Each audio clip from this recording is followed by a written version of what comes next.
You know, I've been described by some as a controversial YouTuber. And listen, I get it, okay? I get it. I've made some mistakes.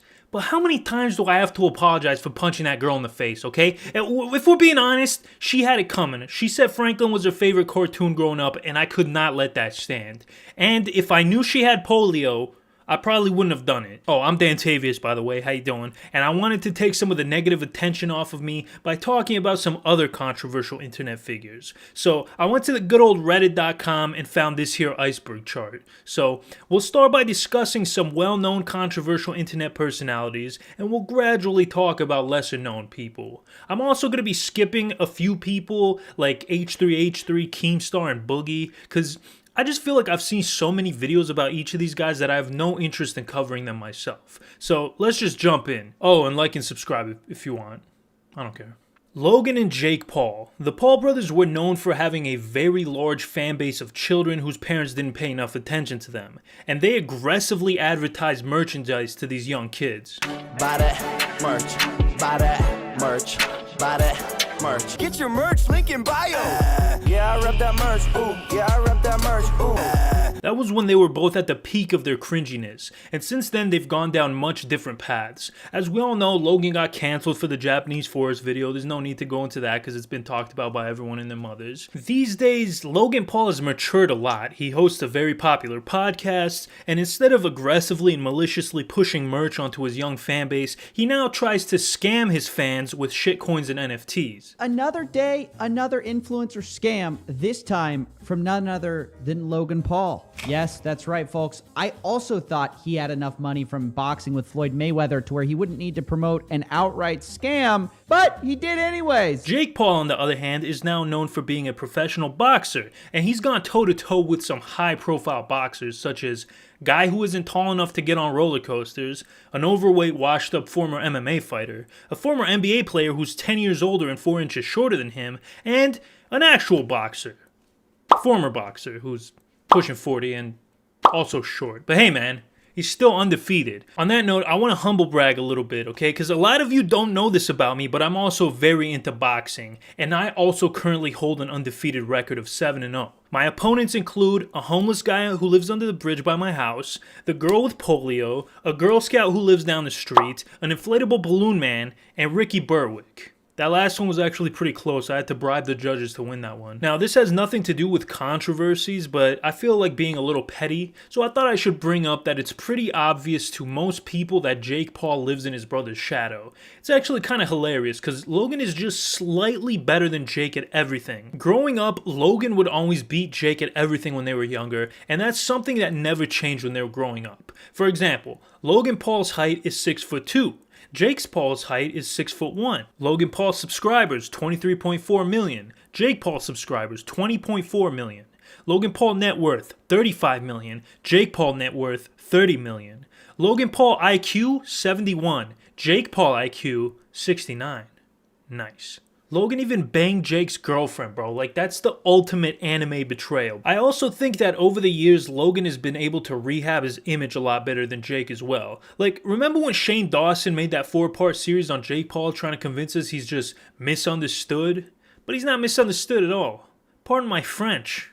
But this guy seems like a real jerk. Oh, and speaking of Shane Dawson, Shane is a YouTube legend. He created his channel back in 2008, and within 3 years, he would have 1 million subscribers, and even more impressively, he somehow managed to maintain relevancy for over a decade, which is pretty much unheard of on YouTube. Like, in 10 years, I'm probably going to be boxing homeless people in the ruins of LA and sucking schlong for nitrous oxide. In the early days, Shane would mostly do comedic skits featuring many characters played by Shane, and the most popular one of these characters was Shanae. Remember that one time when you were like, Mom, get in here, videotape this, and then you started twerking, and then you shit your pants? Throughout the years, Shane reinvented his content many times. Like, he went from doing blackface to not doing blackface. Like, this guy has a lot of range. No, but seriously, despite his prolificness on YouTube...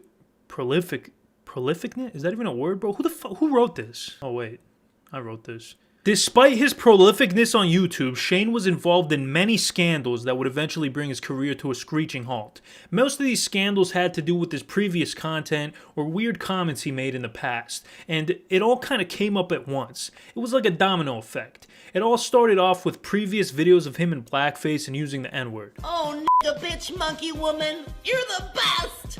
From there, more clips started to resurface, like when he made a joke about having coitus with his cat. The things I've done to my poor animals, they will never love me. I've done terrible things. I used to... Oh, no. I don't know if you want to go there, Shane. What'd you do? One time, I laid my cat down on her back. Are you going to get arrested for this? I don't know.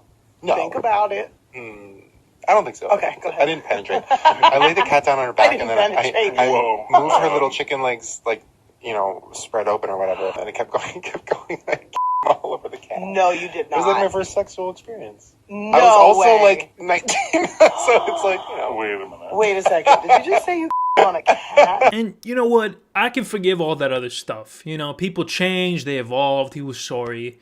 But then comes the pedo jokes, and I cannot forgive kid diddling. And I said, oh, I should probably ask what its name is. No, but this child was probably 6 years old. And I was taking a picture of something, and the kid turns to me and goes, oh, are you Instagramming? And first of all, how does a 5-year-old, 6-year-old know what Instagram is? Which is terrifying. And she shows me her Instagrams, which are like, first of all, I don't know if I'm allowed to say this, but like, she's like sexy. You're disgusting. Here's my justification for Delia. Huh? So I typed in naked booty. First of all, I don't understand why anybody would be turned on by that. But That's the first good thing you said. But they were sexy. I'm kidding. He also made a joke about whacking off to a picture of Willow Smith, who was 11 at the time. This was so bad that both Jada and Jaden Smith called him out for it. Jaden said on Twitter, Shane Dawson, I am disgusted by you sexualizing an 11-year-old girl who happens to be my sister. It's the furthest thing from funny, and it's not okay in the slightest bit. Jaden then started to blast him for the blackface stuff, and that was basically the final nail in the coffin. Yeah, man, I don't care how dark your sense of humor is, kid diddling is a hard one to pull off. Like, I don't think Shane is a diddler, but I probably wouldn't go to Chuck E. Cheese with the guy either, if you know what I'm saying. I mean, I don't know why I would go to Chuck E. Cheese in general, but whatever, this is hypothetical. And like I said before, everything else he could have probably been forgiven for, but there's no coming back from kid diddling, man. After all these controversies, Shane put out a 20-minute long apology video that was so poorly received that he turned off comments and likes. Following this, he would bleed millions of subscribers and leave YouTube for a year. But it looks like as of October 2021, he's posting again. But he's only getting a fraction of the views he used to get. I mean, don't get me wrong. I would still kill for those views, but compared to what he was getting before, this is bupkis. Whoa Vicky. We all remember Whoa Vicky as the girl who talks and acts like a stereotypical ghetto black chick, despite being whiter than my fucking ass cheek. I got messages, so y'all ass, like y'all pussy ass bitches who be talking shit on my comments. Y'all need to get y'all money up for y'all coming talk shit on my comments, cause the comment all that shit did that make you win money? No. She claims that her Ancestry.com shows that she's not actually a white girl pretending to be black, but rather a black woman who looks white. So like a lot of y'all, I guess y'all be feeling some type of way because y'all don't really think I'm black, but Ancestry.com did tell me I was black, so I have the right to say that I'm black because I'm like Ancestry. All I know is I took the test and they said I was black. Like, listen, man, I'm 2% Italian according to my 23andMe results, and you don't see me walking around talking about gabagool and prosciutto. Moving on. Vicky's real name is Victoria Waldrip. Oh shit, she's got drip in her name? Maybe she is black. No, seriously, Victoria claims that her accent is the result of growing up in the Zone 6 neighborhood of Atlanta, Georgia, which I've heard is one of the most dangerous areas in Atlanta. I did grow up in the hood, you know what I mean? So like, that's not a joke. I don't know why y'all can't listen to what everybody say. Y'all can't listen to what everybody say, because if you listen to what everybody say, then you just gonna let them get to, well, I don't let what nobody say get to me. What the goddamn hell are you talking about? I grew up in the hood, she says, except that's a lie. Victoria is in fact not from Zone 6, which should probably be no surprise to anybody. In fact, her ex-boyfriend claims that she's from a suburb called Buckhead, which is one of the most affluent areas in Atlanta. You are not from Zone 6, my.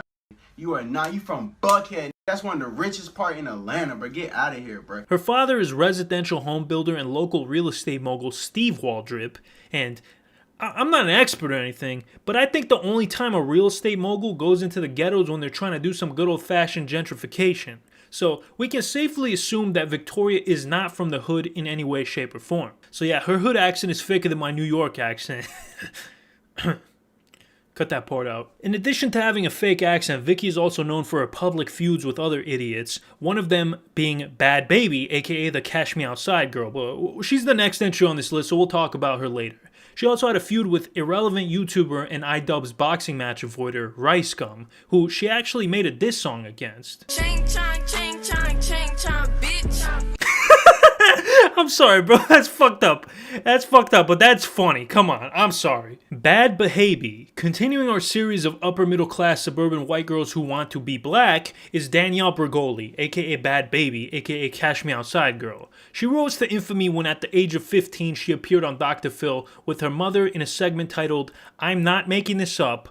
I want to give up my car-stealing, knife-wielding, twerking 13-year-old daughter who tried to frame me for a crime." That's what I always do, and they never catch me. Ain't nobody gonna catch me. Do you have an accent of some sort? Tell them where it comes from, you know. From the streets. Oh.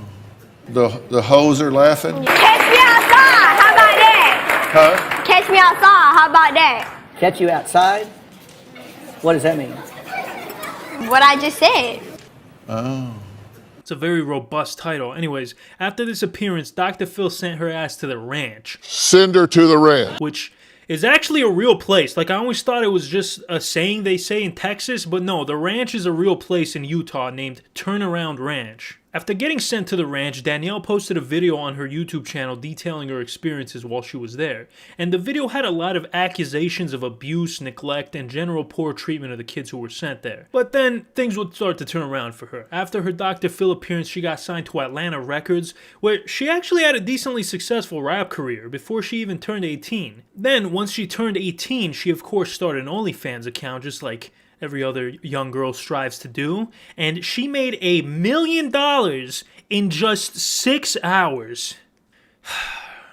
Society. Completing the bougie white girl trifecta, we got Lil Tay. Now, I'm not gonna shit on Lil Tay because she's a literal freaking child. Lil Tay rose to prominence by posting YouTube videos of herself flexing cash and talking like a gangster. Y'all something. This shit costs more to your rent. My toilet costs more to your rent. Everything in my bathroom costs more to your rent. And see, this is my closet. Everything here would be designer. Gucci, Louis, Versace. Eventually, she would be discovered by none other than Rice Gum. And after making a video reacting to her, she began to gain a lot of popularity on Instagram, when in less than a month, she would accumulate over 1 million followers. At this point, she was everywhere, man. She even appeared in a video where Bad Baby tried to fight Woe Vicky. Tough stuff? Put your bag down, tough stuff. Ain't nothing wrong with everything right. Yeah, that's what I'm saying. What's up? Come on. Hey, what's hey. up? Do something. You're 18. Stop. They ain't gonna do that like that. Come on, what's up? You ain't gonna do that like that. No. What's up? You're don't start talking to something in the middle. What's up? You'll get lost. Stop. Come on, run it, Yeah. bitch. You trying to fight? Come on, touch me. I want you to hit me. Hit me, bitch. Hit me. Come on. If you hit me, I'll hit me. I'm right here. I'm right here. You coming at me, so you hit me. Damn, man, this is like the Avengers, but for suburban white girls who think they're from Compton. Anyways, Lil Tay got so famous that even Joe Rogan talked about her on his podcast. Lil Tay is the death of society. Lil Tay. As her fame started to skyrocket, she started meeting more and more famous people. She even did an interview with Jake Paul. I'm flexing on these bitches. Rice Gum. Do you have beef with Rice Gum? He's talking about a 9-year-old. I don't know who would do that. Like, he's coming out on a 9-year-old. So, like, he's pretty stupid because he's just irrelevant. He's trying to get close. So he made a video on me. Aside from the glitz and the glam, as it would be with many other child media stars, it would turn out that Lil Tay's life had a dark side. It would later come out that Lil Tay's brother created the character of Lil Tay and was basically telling her what to say and how to act. Some people saw this as a form of child abuse, especially when Keemstar showed a video of what seemed to be her brother aggressively coaching her during a video. Bitch, Lil Tay always got enough money. This shit cost me $2,000. This shit cost me 10,000 and I this said stop saying 10,000, 2,000, 3,000, 2,500. Okay. Doesn't make any sense. 10,000. Your auntie, Lil Tay gonna fuck your mama and I'ma smack your auntie. Cause your mama a thought and your auntie ugly as fuck. I gonna fuck your mama and I'ma still smack your auntie cause your mama a thought and your auntie ugly as fuck.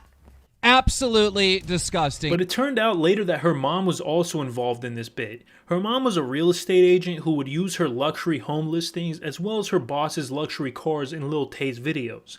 When her employer found out about this, they canned her.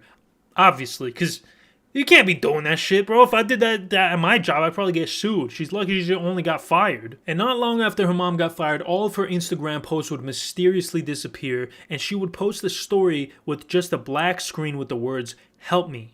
At this point, everybody thought she either got kidnapped or that her management was trying to rebrand her image.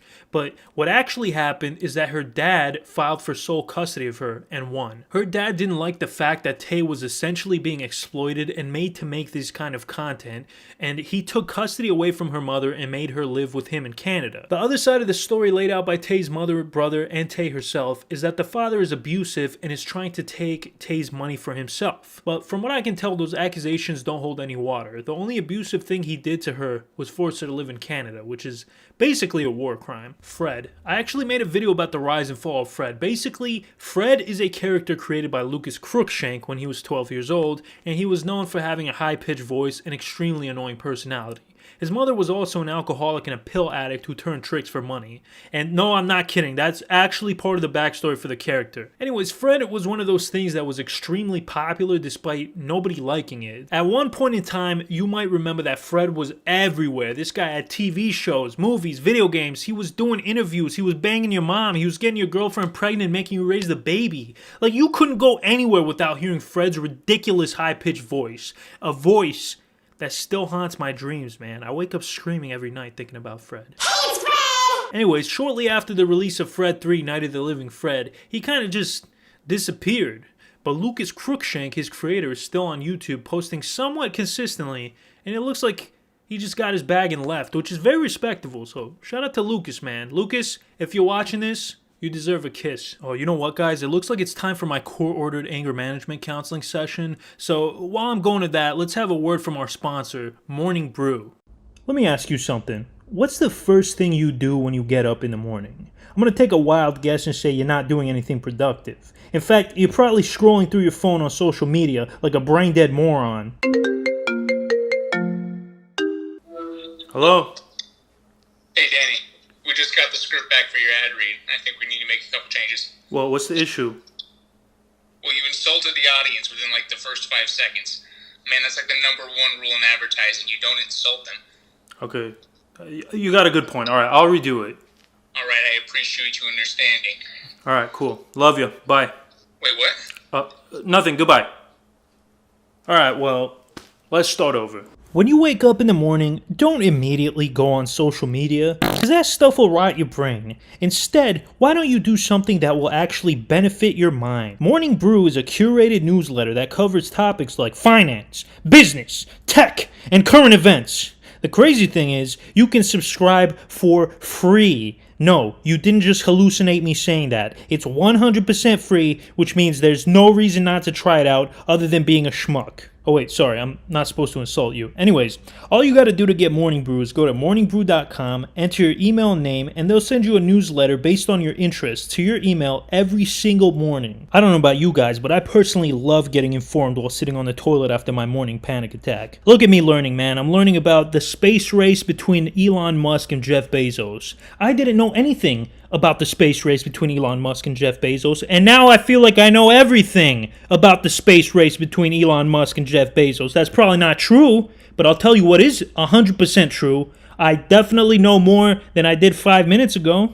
Knowledge. It's It's a beautiful thing, man, and I gotta say, it's really nice staying in the loop and not feeling like an idiot in casual conversation. So yeah, man, there's no reason not to subscribe to The Morning Brew if you're interested in business, finance, or tech. Like I said, it's completely free and takes less than 15 minutes to subscribe. So why don't you go ahead and click the link in the description and subscribe to Morning Brew today. So for this entry, the only research I'm gonna do is just going based off the memory of videos I've watched about him, and I'm also going to rewatch iDubbbz's content cop on him, which has since been removed from YouTube, by the way. So if you haven't seen that, make sure you go type it into the Google and watch it.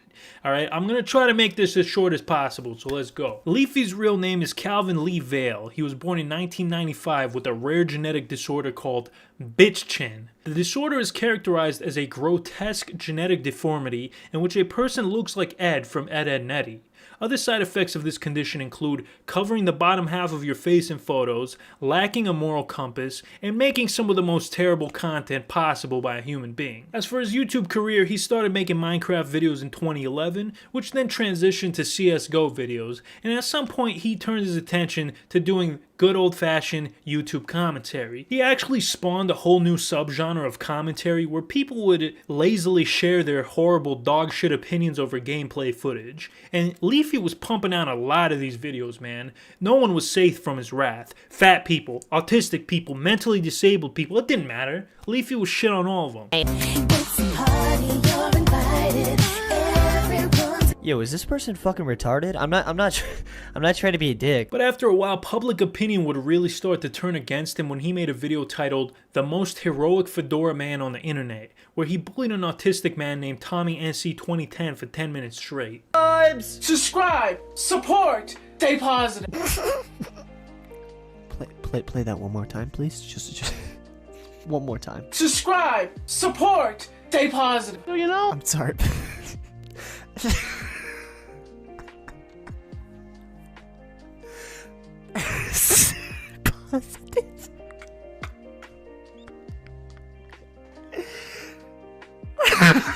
Oh my god.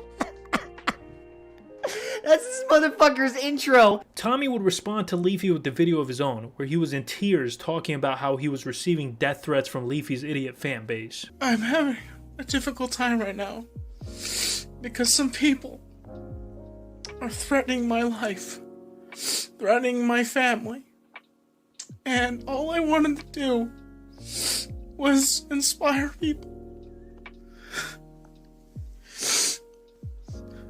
Some Leafy guy or Team Starred people are threatening me, and all I wanted to do was inspire. That's all.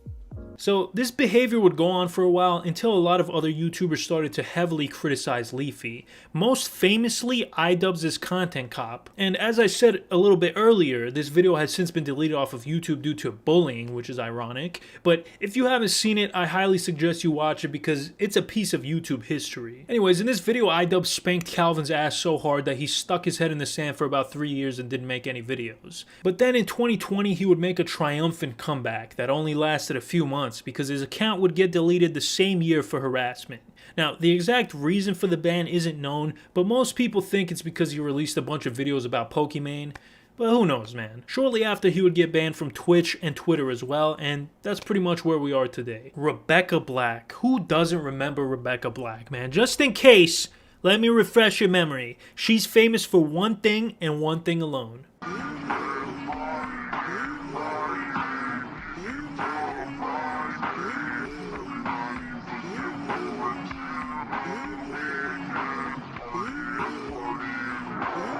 In 2010, Rebecca's mom knew that her daughter was meant to be a star, so she paid a production company $4,000 to write, produce, direct, and film a music video for her little girl. The resulting video went absolutely stupidly viral, but probably not for the reason she was hoping. I mean, we've all heard the song.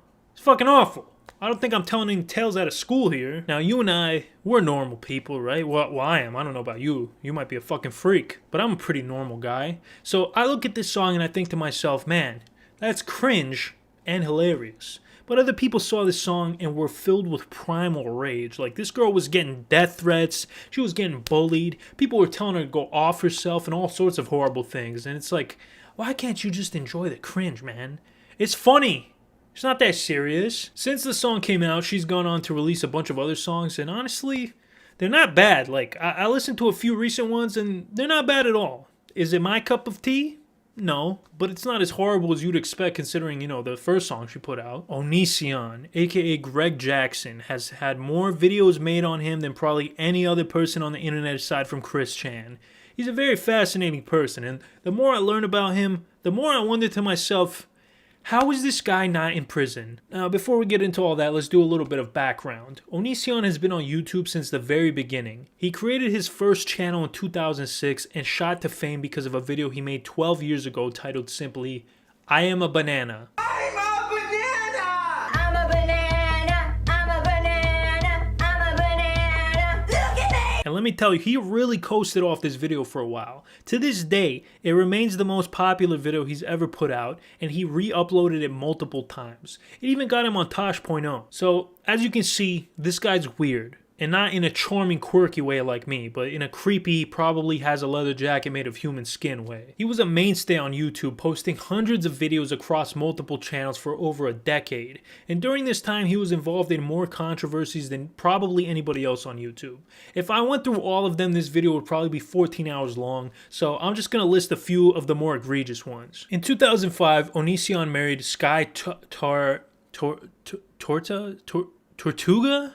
She would appear in many of his videos while they were together, which was not long, because they got divorced in 2010. Soon after the divorce, Greg posted a video to YouTube where he filmed his house after an alleged break-in, which he claimed was done by his now ex-wife. Oh, and the break-in was very obviously staged, like this shit was faker than $10 titties.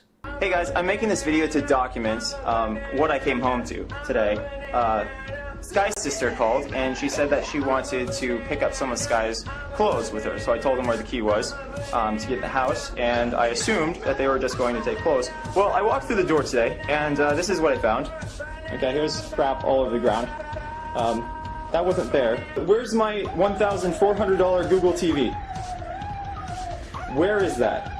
Where did my Google TV go? And this would be the first in a list of bad relationships. The second being with a woman named Shiloh Hergensen, who is a Canadian singer and songwriter. Over the course of their relationship, Shiloh suffered from a number of episodes of memory loss and seizures, which Onision exploited for views instead of getting her help.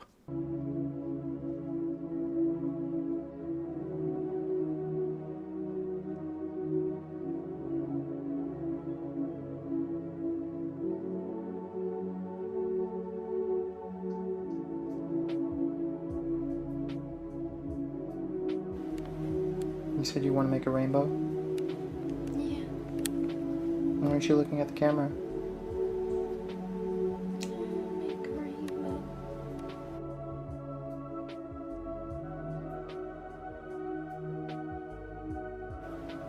Do you know what my name is?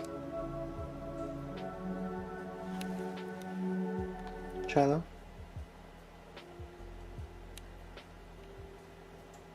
Make a rainbow. And that wasn't the only time he did that shit. He literally posted multiple videos of her having episodes or straight up convulsing from a seizure.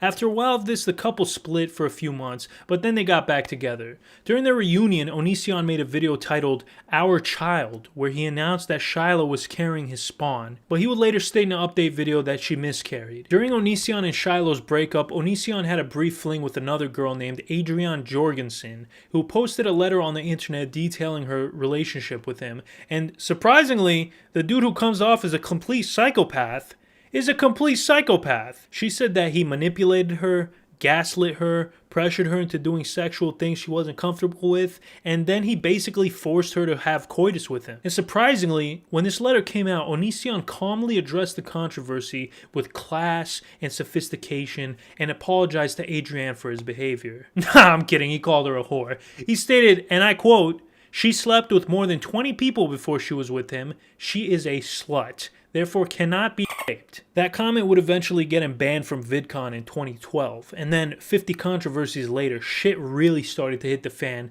when he dated a fellow YouTuber named Taylor Anderson, aka LaneyBot, who he would later marry. The first screwed up thing that Greg did was force her to date another woman, even though she really didn't want to. Him and his wife allegedly groomed multiple underage girls, and they actually adopted a 15-year-old girl named Sarah that lived with them for a while. Later, during an interview, Sarah claimed that she was essentially being groomed. They were like giving me so much attention, and I was so young and so infatuated with them, and so it made me feel so special and like, oh my gosh, like this is like meant to be. They're, you know, they're so nice, and you know, I kind of just looked up to them in a way. There was a young woman there who was essentially their foster daughter. They had filed for legal guardianship of her. And she admitted to me that whenever they first started talking, her and Lainey, that they had previous discussions where they were flirting back and forth, where they had discussed being in a relationship in the future potentially. And she admitted this to me at 15, which means that these conversations that they had happened previous to that, even younger than when she was 15. Nothing inappropriate happens, I guess, outside that booty dough comments prior to her turning 18. But once she said, you know, I'm only gonna sign this NDA if you sleep with me, was the clear message there. So she pressured them, obviously. It wasn't the other way around. We felt pressured, like we had no choice. Because I had remembered that comment prior of her saying she could ruin my life if she wanted to. So they had sex so that she would sign the NDA so that in case she came out with things about Onision, he could sue her basically, or go after her legally. So we slept with her. I slept with her and she performed oral on Kai. I actually slept with Sarah, like 100%. Even if what they didn't do was technically illegal, they should still understand that what they did is not by any means morally correct. It just blows my mind that they don't understand what they're doing is wrong. And I think Kai did know what he was doing is wrong, but Greg just has no moral compass. That's when Chris Hansen stepped in. Chris started his own channel and started to bring awareness of Onision's crimes to a wider audience. And Chris was not messing around, man. He was really bringing down the hammer on Onion. He even went to his house to try to talk to him. 911, what are you reporting? Hi, there's a person who's been stalking me online and they just showed up to my house. Okay, and they're outside now? Yes, they're knocking on my door. Okay. And do you know if they have any weapons? They have a bunch of camera people, like they're YouTube stalkers. Okay. But no weapons seen? I didn't see any weapons. I just saw like 6 guys in my driveway, and one of them is knocking on my door. And the one that's knocking on your door, is he the main one that you said has been stalking you? Yes, he's a stalker. He's yelling things at me through the door right now. Okay, and do we know his name at all? It's Chris Hansen.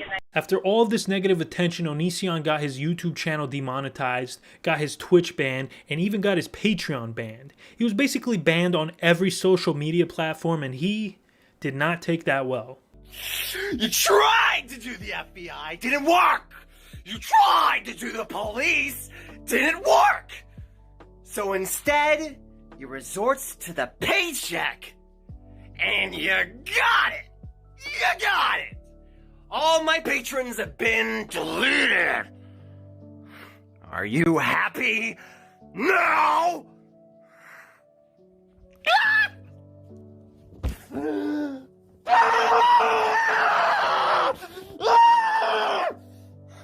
Is this what you want, huh?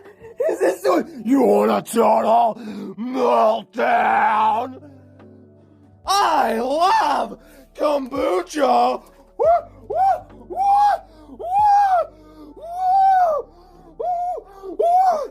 Drinks like peeing smells even worse. My Patreon's deleted. My Patreon. What am I gonna do? Man, this guy really thinks his life is a movie. Anyways, to my knowledge, he hasn't posted anything in a while, which is fantastic news. Honestly, there's so much to this story, and there's thousands of videos and multiple documentaries, so if you're interested in the topic, go watch some of that stuff. Marina Joyce is a British vlogger and beauty YouTuber who is known for her quirky and bubbly personality. Hey you, I don't think we've ever met before. This is something new. Anyway, hi, my name's Marina Joyce. What's your name? As time went on, Marina was able to cultivate a decent-sized following, but at one point her fans started to realize that she began to act different and not like herself. People speculated that she was either sick or suffering from depression or even on drugs, and this would come to a head when she posted this video, Date Outfit Ideas. I'm advertising their clothes, so this is me just advertising their clothes, and yeah, I love you guys so much. Aside from acting weird, in the video you can see a guy pointing a finger randomly in some shots.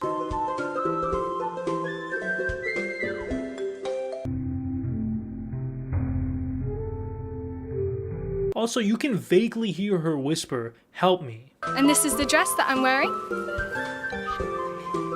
After this video dropped, the hashtag #SaveMarinaJoyce started trending, and people were coming up with all sorts of theories and scenarios of what was going on with her. The main one being that she was kidnapped and forced to make videos. She then made a video addressing these concerns, saying that the reason for her odd behavior was indeed depression. All these videos that you watched about me, about people guessing what happened to me, I think if you see somebody saying something horrible about somebody, that just shows you who that person is. I simply don't want you to believe any of the conspiracy theories because none of them are true, and I can promise you that. It's always best to believe the truth directly from the person themselves. I did suffer from depression. It was so bad. It hurts me to this day to think of all the reckless things I did that showed that I did not care about my life. Things that I would look back upon and feel so grateful to this day that I am still alive. I was heartbroken, truly unhappy. All I can do is tell you how I felt and that I was suffering badly. I didn't think anybody really cared about me truly until they made Saving Marina Joyce. And don't believe any of the conspiracy theories. They're literally all lies. I don't even know how all those conspiracy theories started, but yeah, just ignore them. I hope this got the truth across enough as possible for you to understand what I was going through and that I was going through a hard time and that I'm getting better now. After a while, the mystery kind of died out and she continued making videos like normal. That is until 2019 when on August 7th, Marina would be reported missing. And she was missing for about 9 days. During her disappearance, her boyfriend was accused of kidnapping her or holding her hostage. He would then post this message on Instagram saying that she was in fact safe and sound and that she would make a video explaining her disappearance. But as far as I know, she never explained it, like the video never came out, and things would only get weirder when she would later tweet this out. "I never went missing in the first place. Also, Brandon has been so loyal throughout all this, so don't trust anybody but him when somebody says something, because he's the one who knows everything and is my closest and protects me more than any other person out there." Usually with internet conspiracies, people want it to be true because they're so bored and unfulfilled in their life, but you know, in reality she's probably just suffering from some mental issues and struggling to deal with it. Another possibility is that she's in an abusive relationship, which definitely sounds a lot more plausible than the kidnapping theory. Sam Pepper, aka Scam Pepper, was one of the worst pranksters on YouTube, and with company like Vitaly, FuzzyTube, and Joey Salads, that's really saying something. Let's take a look at some of his work. His most popular video is How to Make Out with Strangers.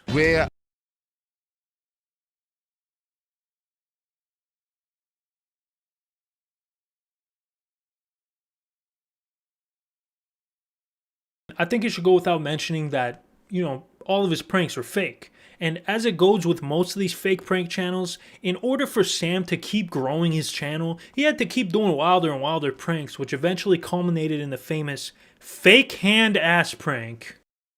Excuse me, sorry to bother you. Do you know where the Apple store is? Like, I don't know if it's that way or... I don't know, I'm not really from here. What the hell? I think... What the fuck? Did No. you just... What? Oh my god. What happened? I don't know. What the fuck was that? I think that little old lady pinched your palm. Anyway, nice to meet you. Oh my god. I don't like that. I'm sorry. I don't like that. Excuse me, did I just catch you disrespecting women? Anyways, this video was taken down by YouTube after 2 days and Sam would issue an apology, but this would pretty much be the beginning of the end for him. Following this prank, several women would accuse Sam of sexual assault, including Marina Joyce, who I mentioned in the last entry. And then probably the nail in the coffin was the kidnapping prank. Kobe is in on the prank and Sam is getting pranked. Let's see how he reacts to his best friend of 5 years being killed in front of him. Let's go. Oh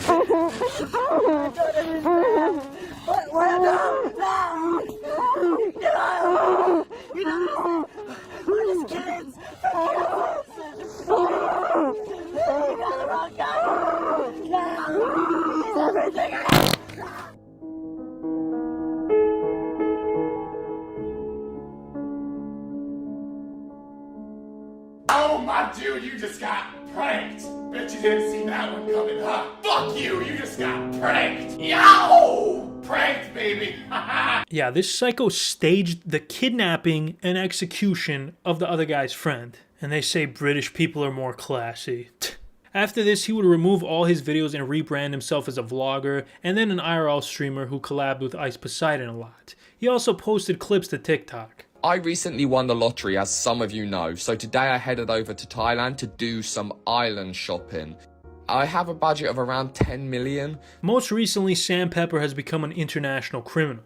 So, just in case you guys don't remember or you didn't hear about it last year, a bunch of content creators were shilling a cryptocurrency which was known as Save the Kids token, which was supposed to donate money to charity upon each transaction. But once people started buying the token and inflating the price, the influencers who were shilling the coin all sold their portion and made off with a bunch of money, while all their other poor schmuck fans who bought in were left with bupkis. And that's what's known as a rug pull. The token then disappeared without a trace. So this was blatant fraud, and Sam claimed that he wasn't aware, even though he sold all his coins right after it was made public, right when it was peaking. After this, he fled the US and went back to England, where he hopefully stays forever. Ajit Pai. Do you guys remember the net neutrality debate that happened a few years back? Just in case you don't, net neutrality is the principle that internet service providers must treat all internet communications equally and not charge users different rates based on content, website, or platform. With net neutrality, ISPs may not intentionally block, slow down, or charge money for specific online content. Without net neutrality, ISPs may prioritize specific types of traffic, meter others, or potentially block traffic from specific services while charging consumers for various tiers of service. This dickhead, this schmuck with the shit-eating grin, made it his life's mission to undo net neutrality in the name of deregulation. So instead of having the internet regulated by the government, he wanted it to be regulated exclusively by profit-hungry ISPs. For more than a decade, it's been Mr. Pai's life's mission to repeal net neutrality, first giving a speech about it in 2012 during a testimony before Congress. In 2007, Pai began his career with the Federal Communications Committee, or FCC. And can you guess where he worked before that? Verizon Mother-Sucking Wireless. And I'm guessing the checks didn't stop flowing when he left, if you know what I mean. In 2017, Donald Trump appointed him as chairman of the FCC, where he would get right to work repealing net neutrality. But first, he had to try to get people on his side with some good old-fashioned propaganda. But not good propaganda, mind you. This is the video he released to try to get people on his side. I'm Ajit Pai. I'm the chairman of the FCC. Recently, there's been quite a bit of conversation about my plan to restore internet freedom. Here are just a few of the things you'll still be able to do on the internet. You can still gram your food.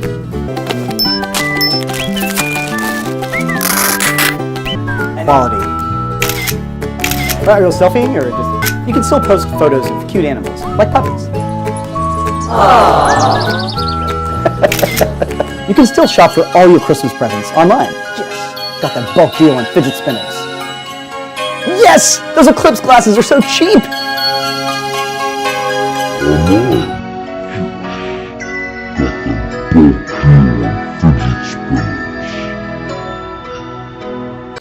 This is the cringiest thing I've ever seen. Anybody who voted to repeal net neutrality after watching this video deserves to be castrated. Anyways, Ajit left his post at the FCC in 2020 and he now makes rise and fall videos on YouTube.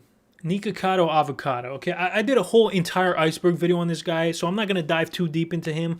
Go watch that if you're interested when this video's over, alright? Finish this video first, or pause it and watch that one, but come back to this one, alright? Just watch this video, you schmuck. Alinity is a very popular Twitch streamer. Now, There are three types of Twitch streamers. First, there's people who are good at video games. Secondly, you got people who are entertaining. And thirdly, you have attractive women who cultivate a large following consisting of mainly horny men with no social skills and 12-year-olds whose parents check their search history. Alinity falls into the third category. To be honest, I don't think I've ever watched Alinity or any streamers really. I think most Twitch streamers are dog shit, except for me, of course. Yo! This kid's parents, he's vaping. Come get your son, he's fucking vaping. Dude, you know what vape does to a person, bro? Look at me. Look at me! Put the fucking vape down! Throw it away! Throw it away! Fucking sick of this shit. Stop that! Stop fucking vaping, bro! So I got curious and decided to watch a stream of hers. Now I'm not gonna play a full clip of the stream because I don't want to get copy striked. But 5,000 concurrent streamers are watching this chick watch Hoarders and saying a comment like every 5 minutes. On their rights. It's near We've been overindulgent Seattle. in this case. What's Oh. happening is the rights of their neighbors are being affected. Alabama. How do I'm you Sarah. say it? Andy and Becky Alabama? are my backyard neighbors. I have seen the otters move things from. Now, don't get me wrong. I don't want to come off like only Alinity or only women do this shit, because there's plenty of men on Twitch who get millions of views for absolutely no reason. Like Mizkif, alright? He seems like a perfectly nice guy. He seems cool and everything, but most of the time he's just sitting around eating fucking cereal watching videos about him. Same thing with Adam Ross. Like, what do they do? What do these guys do? Help me make sense of this. It boggles my mind. Now, Alinity got into a bit of hot water a few years back when she tried to, as she says, copy strike PewDiePie for calling her a Twitch thought in a video. Stupid Twitch thoughts. I just feel like they win over me, okay? And they're not gonna win over me. Stupid Twitch thoughts. No. Seriously? He just said that? I'm gonna copy strike this guy. Just for that word. Gonna copy strike him. Yo! Can we copy strike PewDiePie's latest video? Like right now? He called us Twitch thoughts. She then proceeded to brag about copyright claiming people for using her content. This altercation led to a back and forth between her and PewDiePie, but eventually they would squash the beef. But this wouldn't be the end of Alinity being a douchebag. I'm gonna kind of run through these quickly. In 2019, she threw her cat over her shoulder. The cat died on impact. No, I'm joking. The cat was fine. But apparently this wasn't the only time she did something stupid to her pets. There was another clip that resurfaced of her feeding her cat vodka, which is toxic to cats, I guess. She also got slammed for allegedly saying the N-word, but if you watch the full clip, she didn't actually say it. People were just piling on because they didn't like her, which is wrong. Oh, and then she admitted to basically committing immigration fraud by marrying a guy and divorcing him after getting citizenship. So I went to medical school in Colombia, and you don't want to be a doctor in Colombia. It sucks. Like, you don't make any money. You work a lot. So I was like, no, hell no. So I married a Canadian, and I came to Canada. And then I divorced him. This caused multiple people to report her to the Canadian government, but it turned out that her husband is the one who cheated on her and actually filed the divorce, not her. Then comes the infamous nip slip video where she accidentally showed her left nipple.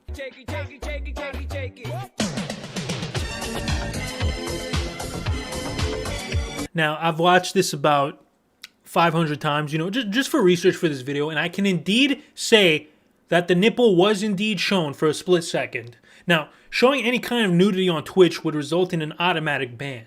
That is, unless you're Alinity, because Twitch did absolutely nothing. Not only in this instance, but there were numerous other times when she could have gotten banned but didn't, like the cat throwing incident, for example. This led to people claiming that Twitch showed favoritism to her, with some even going so far as to say that she was sucking people off at Twitch, and that's why she wasn't getting in trouble, which doesn't make any sense. Like, I'm pretty sure she lives in Canada, so what is she doing? Flying out to Twitch headquarters and sucking off some dude and then flying back? Come on, bro. Be logical. And, you know, I gotta give her a little bit of credit, you know, since all of her controversy, she's kind of flown under the radar. She's chilled out a little bit. She seems a bit more humble, so shout out to her. Austin Jones was a YouTuber and singer-songwriter who had a promising career in music. He was known for doing these a cappella videos where he would do covers of popular songs.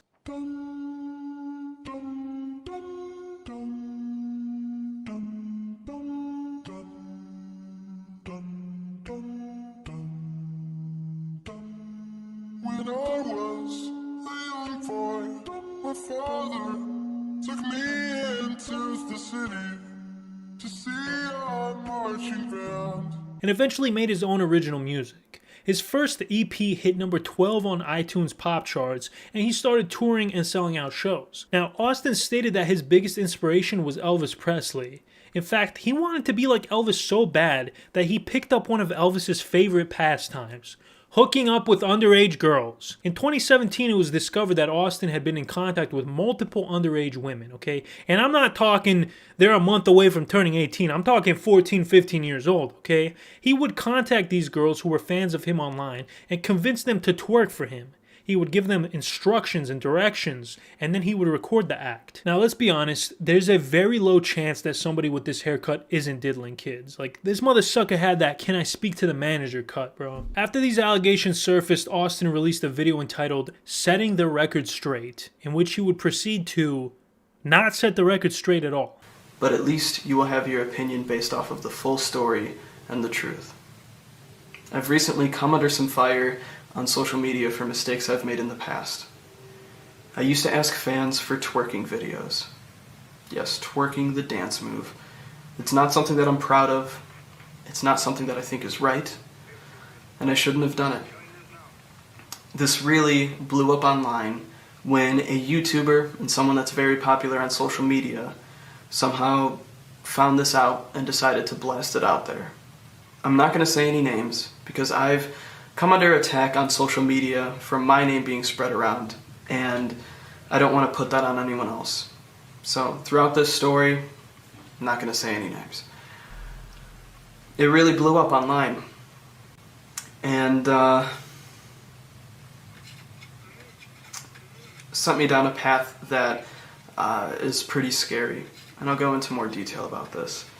But first, what I want to do is set the record straight. Since this started online, there are a lot of rumors and a lot of lies. They're just not true.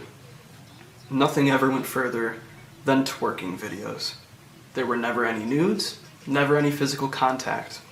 Oh, it's okay, guys. It was just twerking videos. What?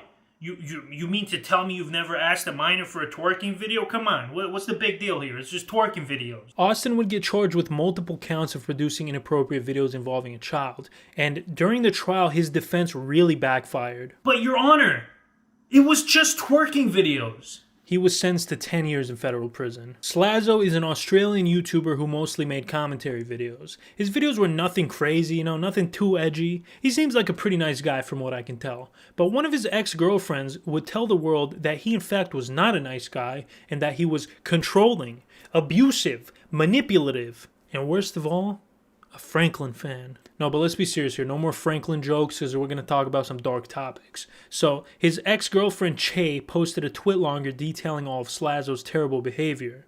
During our time together, Slazzo, or Michael, was incredibly demanding of sexual favors and would often guilt or force me into situations with which I was not comfortable. If I was to try and deny or argue against him, he would become aggressive. She also went on to say that on their first date, he pressured her into having coitus, despite her never even having kissed anyone before. In addition to the twitlonger, she also attached some chats that the two of them had, which did not paint him in the best light. Keemstar would then cover this on Drama Alert. Slazzo said this to me in the DMs. He said, "Shay and I have resolved this whole thing between ourselves a few times now, and I'm not sure what I can do anymore. I've apologized to her on multiple occasions. We met in person once, and I tried to put this to bed there, during which she said that she could tell I'd changed for the better, and even mentioned getting back together again if she and her current boyfriend didn't work out, which I found weird. There's a lot more to this. There are things in her statement that were straight up false, but I don't want to rush and bring them to light. I want to cover them properly." So apparently he is going to make some type of response. Serious allegations with that story. So yeah, Slazo claimed that there was more to the story and that the situation wasn't nearly as bad as Che made it out to seem, and that the chats were taken out of context. She then posted a second twit longer explaining the context of the meeting that the two of them had, and also explained the claim Slazo made. She also said she would break up with her current boyfriend for me, which weirded me out to be honest. Regarding that quote, she said, "I am not going to deny that I said this, but he has taken the situation out of context. I had met with Michael to talk about what had happened during our relationship to sort our issues out, to which we met at a cafe to talk. After talking in this cafe, Michael said he needed to drop things off at his hotel. We arrived and I said I would stay downstairs in the lobby, and he told me no, you should come up. Despite feeling awkward, I felt safe in the fact that my friends knew who I was with and that I would be okay, believing Michael had changed. When in his room, Michael asked me multiple times to come up to the bed so we could hug and talk face to face, to which I, although feeling uncomfortable, agreed to. Michael then, after talking, told me he missed me and missed this and asked if we could ever possibly try again. I am alone in a room with this man on the bed with him, and he asked me that. I answer, maybe if me and my current boyfriend don't work out, and I apologize. Just something that I would like to add, I am a 4'9" female and Michael is almost 6'2". I was honestly intimidated and worried that something may happen because of his anger issues that are shown in the Discord screenshots. We left the room soon after and I was uncomfortable from this, but wanted to believe that he had changed and gave him the benefit of the doubt. I have not seen Michael in person since.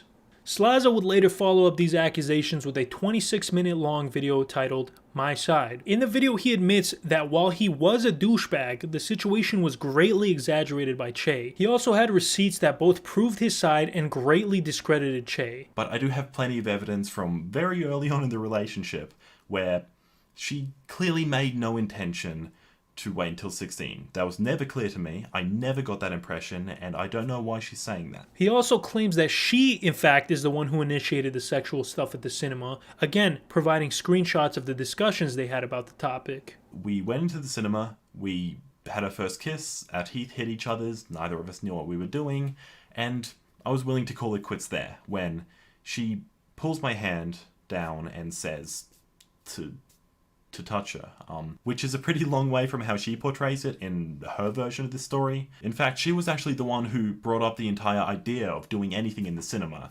It was her idea, and I had no reason to believe she wasn't as in on this as I was, so I'm not sure why she made it look like this. It would then later be revealed by Turkey Tom that multiple big YouTubers colluded with Che to ruin Slazo's reputation. For what reason, I have no clue, but this whole situation almost ruined this man's life to the point where he hasn't posted on YouTube in over a year. Pro Jared. Pro Jared is a gaming YouTuber who was a member of Normal Boots along with another controversial YouTuber, JonTron. If you look through his content catalog, it's all very inoffensive and non-controversial gaming stuff. But in May of 2019, Jared would have one of the largest sub losses in YouTube history by percentage. Over the course of a few weeks, he would go from just over 1 million subscribers to around 760,000. That's a quarter of his entire subscriber base. And while he would later regain a portion of that loss, he would never recuperate everything. And his YouTube channel is currently stagnated compared to how it was before. So, what the heck happened? What did this guy do that was so bad? Did he emulate Nintendo games or something? No. Not quite that bad. It all started with this tweet. My wife Heidi and I have filed for divorce. I know this may come as surprising and unsettling for many of you, but know that we do this so that we may both seek happiness for ourselves. Now, this tweet made it seem like the split was amicable, which apparently was not the case. Jared was married to cosplayer Heidi O'Farrell, who tweeted, I recently learned that my husband Pro Jared has been having coitus with Holly Conrad behind my back for months. I have no idea what announcement he just made because he blocked me. She would go on to make a series of replies to the original tweet, giving more details about the situation. I have proof, explicit conversations and photographs of their relationship, which he extensively lied to me about on many occasions. He was promising me that he was committed to our relationship at the time and promising her he was breaking up with me. It's also true that he has been soliciting nudes from his fans for years. I was there in the beginning. It was a joke on Tumblr, then it was its own Tumblr account just for nudes. It was ostensibly a body positivity space for consenting adults, and I approved on that basis. Which is true, he did have a thing for nude submissions on Tumblr, which is pretty freaking weird if you ask me. But that's not the bad part. The bad part is that other people were alleging that Jared tried to obtain nudes from them and have sexually charged conversations with them when they were underage. Jared would largely be silent on this matter, which fueled the flames of people thinking he was guilty. Then after 3 months, he would eventually release a video called "You've Been Lied To," detailing his side of the situation. He stated that the reason it took him so long to respond is because he was putting together a legal defense and didn't want to do anything without consulting with his lawyers. In this video, he kind of debunks most of the claims made against him. What this all came down to was people saying that I was exchanging nudes with fans on Snapchat and Tumblr. And a lot of people want to know if I did any of that. Yeah, I did.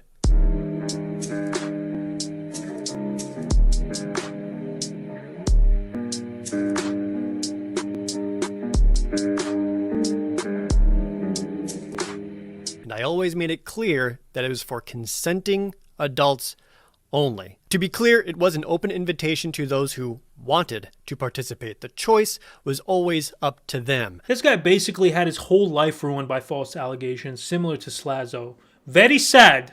FPS Russia, or Dmitry Potapov, as he is known on YouTube, was a YouTuber with a heavy Russian accent who made videos of him doing a bunch of cool shit, like shooting different kinds of firearms, driving tanks, blowing stuff up, and on more than one occasion, almost getting himself killed. Let's get a nice big explosion, maybe a little shrapnel going.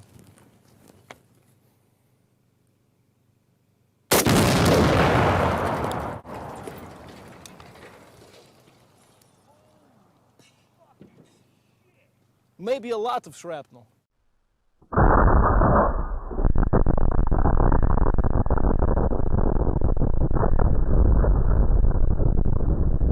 Now you might be asking yourself, how did this guy get access to these kinds of weapons, and how did he get the money to buy these weapons? Like, if he was actually Russian, that would make more sense, right? Wait, oh, did I forget to mention he's not Russian at all?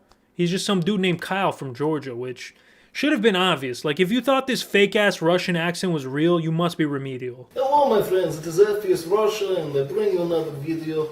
The more I learn about America, the more I am surprised. Anyways, the way Kyle was able to get his hands on these kinds of weapons is because he was sponsored by a company named FPS Industries, which is a custom firearms fabrication and testing company. Despite making very cool and unique videos, Kyle hasn't posted any videos on the FPS Russia YouTube channel since 2016. So let's get to the insane part.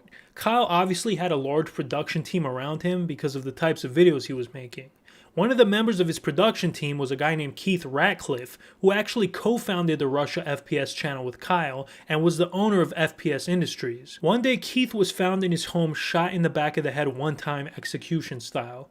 According to the Franklin County Sheriff's Office, there was no signs of forced entry at the business. Surveillance equipment along with some firearms had been taken. There did not appear to be a struggle of any kind, and based on the scene, Ratcliffe may have been killed by an individual or individuals he trusted. This led many people to speculate that Kyle was perhaps behind the assassination. Following his death, the Bureau of Alcohol, Tobacco, and Firearms raided Kyle's house and found a lot of marijuana and hash oil. The Department of Justice prosecuted him on the grounds that having illegal substances while in possession of a firearm is a federal offense. He was later charged with possession with intent to distribute marijuana, which he pleaded guilty to, and all of his other charges were dismissed. For this, he would receive 2 months in federal prison and 2 years probation. To this day, Keith's killer still hasn't been caught. Well, guys, that's about all we have. Thank you so much for watching. If you stuck around till the end, I know it was a long video, so I really appreciate it. Also, if you enjoyed it, I would really appreciate if you guys would like the video and subscribe to my channel. It would help me out a lot. I don't know what's going on at YouTube headquarters, if they got it out for me or something, but my last 2 videos got demonetized, which sucks. It's unfortunate because I put a ton of time and effort into these videos, but if you guys want to support me, you know, financially, in the hopes that one day I might be able to do this full time, then, you know, go check out my Patreon. No pressure, all right? But if you got some extra money you feel like wasting, then go check it out. Also, check me out on other social media. It's all listed in the Also, go check me out on other social media. It's all in the description of this video. And this video, Man, honestly, I did not expect this video to be so long, okay? When I originally picked this topic, I was like, man, I'm gonna bang this out in like 1 or 2 weeks. It's gonna be so easy. No, I was wrong, all right? Because this is just part 1 of part 2. Part 2 is gonna come out in 1 or 2 weeks. Then I'm gonna make 2 more videos. Then I'm dropping part 2 of the Internet Mysteries Iceberg. And then I'm done with the icebergs, bro. I'm done. Maybe. Anyways, guys, again, thank you so much for watching. Please let me know in the comments what you thought of the video. And that's it. I got nothing else to say. Later.